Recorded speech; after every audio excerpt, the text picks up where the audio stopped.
तैयारियां अच्छी चल रही है, बहुत शानदार होगा और बड़े रूप में सब डेलीगेट को बुलाया गया है कैटेगरी बना करके।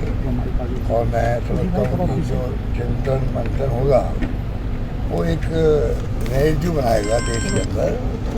कांग्रेस की जो विचारधारा है, जो गांधी जी के वक्त की है, पंडित नेहरू के वक्त की है, मौलाना आज़ाद थे, सरदार पटेल थे, अम्बेडकर साहब संविधान बनाए, तो एक वो बेशी सा क्षेत्र था देश का, और इसीलिए देश एक व अखंड रहा। और देश का विकास आधुनिक भारत है तो उन नीतियों के, कार्यक्रमों के, सिद्धांतों के आधार पर है। चाहे जान चलेगी इंदिरा जी की या राजीव गांधी जी की, शिवराज बैंसी जी की, पर खालिस्तान नहीं बनने दिया। और आज स्थिति पूरे देश के अंदर कैमरा पीछे लो हालात है, क्योंकि हर डरावा सहमा हुआ है, हिंसा का माहौल बन गया है, दंगे भड़काए जा रहे हैं। तो मैंने तो मांग की थी अमित शाह जी से भी, आप एक सुप्रीम कोर्ट के हाईकोर्ट जज को बिठाओ। और 7 राज्यों में जो दंगे हुए थे, रामनवमी पे दंगे हुए थे, वही दंगा करौली में हुआ उसके पहले 9 वर्ष पर। और सबकी 8 जगहों की जो अप्रोच है दंगे की, मोड ऑफ बना हुआ है जो उनका, वो एक साथ। तो मालूम पड़े तो आगे दंगे रुक जाएंगे। अगर जांच के अंदर क्या कॉन्स्पिरेंसी है, कौन करवा रहा है, अगर वो सामने आता है तो पब्लिक इंटरेस्ट के अंदर है, आगे दंगे होने रुक जाएंगे। कौन कॉन्स्पिरेंसी कर रहा है, क्योंकि एक साथ में एक मॉडल ऑपरेटिव से दंगे क्या हो रहा वो चिंता विषय होना चाहिए। तो मैंने कहा कि आपको होम मिनिस्ट्री को आ जाना चाहिए, क्योंकि इंटरेस्टेड का मामला है। इंटरेस्टेड का तो रास्ता तो कुछ कर नहीं सकता, हम तो अपना जांच कर ही रहे हैं। और सबसे बड़ी स्थिति है कि करौली हो चाहे जोधपुर हो, जोधपुर में आज तक दंगे कभी हुए नहीं। ऐसे शांत जिले को, पूरे मारवाड़ को, जहाँ अपना एक अलग तरह की है, वहाँ पर प्रेम भाईचारा है, पूरे प्रदेश का माहौल अलग तरह का देश के अंदर। राजस्थान में लोग शांति प्रिय लोग हैं, सबको साथ लेके चलना चाहते हैं, और फिर भी हिंसा का माहौल बना दिया। ये बहुत खतरनाक ट्रेन चल रही। कौन इसके पीछे है?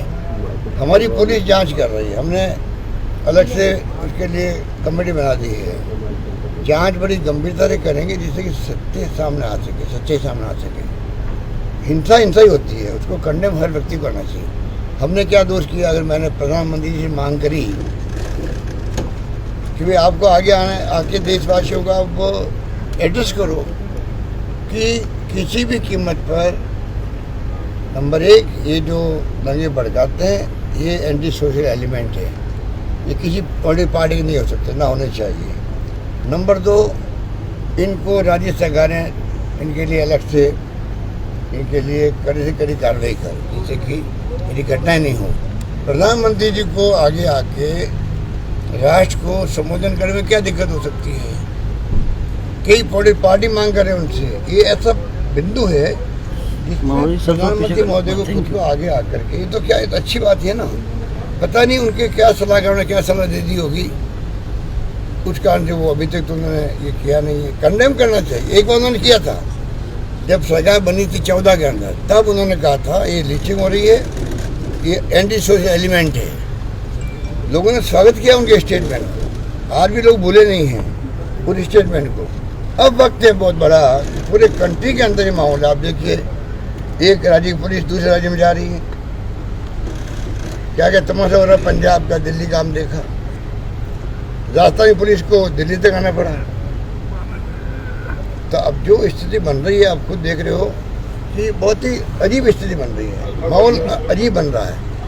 ये रोकने का वक्त है।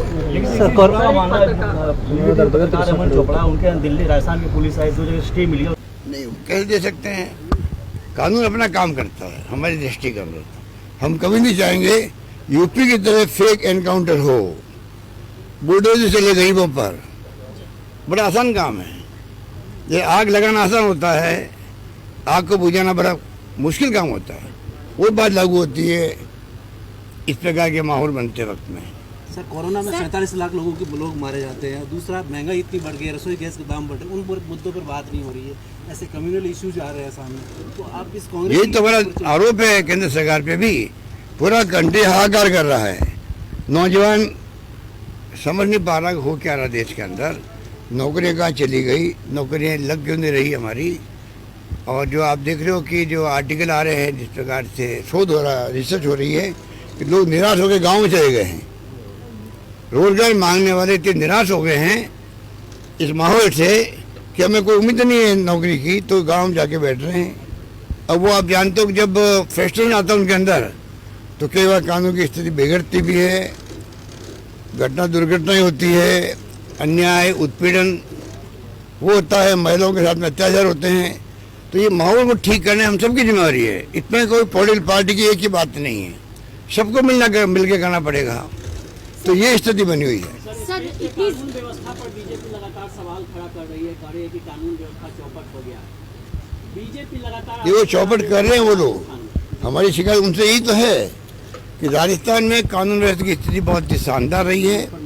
अब ये जो करौली की घटना हुई है, फिर रामगढ़ में मंदिर जब सड़क चौड़ी कर रहे थे तो हमारी बोर्ड उनका ही है, उन्होंने प्रस्ताव पास किया, बीजेपी का बोर्ड है, 35 में से 34 मेंबर पार्षद उनके हैं, वो प्रस्ताव पास कर रहे हैं। उसके बाद में आंदोलन खड़ा कर दिया कांग्रेस के खिलाफ में।